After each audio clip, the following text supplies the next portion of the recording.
otro lado del charco, y en concreto la ex jefa de la Fed, Janet Yellen, ha reconocido que la economía de Estados Unidos está desacelerando, pero se muestra optimista y descarta que una recesión sea inevitable.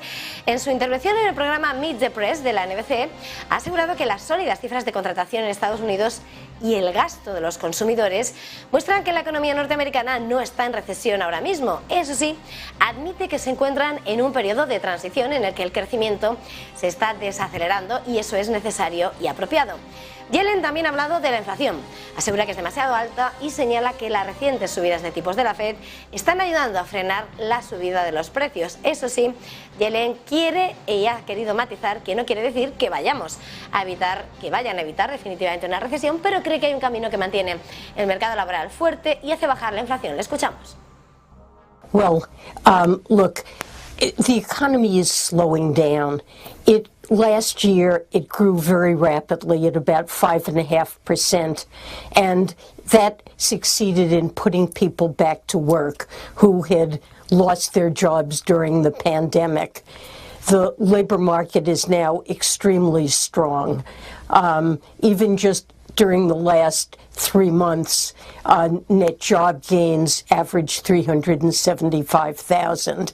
This is not an economy that's in recession, but we're in a period of transition in which growth is slowing, and that's necessary and appropriate, and we need to be growing at a steady and sustainable pace. So there is a slowdown, and businesses can see that, and that's appropriate given that people now have jobs and we have a strong labor market. But you don't see any of the signs now. A recession is a broad-based contraction that affects many sectors of the economy. We just don't have that. Consumer spending remains solid. It's continuing to grow. Industrial output has grown in 5 of the 6 most recent months. Credit quality remains very strong. Household balance sheets are generally in good shape, but inflation is way too high, and the Fed is charged with putting in place policies that will bring inflation down, and I expect them to be successful. The administration, for its part, is supplementing those Fed policies with things we can do. We've cut the deficit by a record $1.5 trillion this year.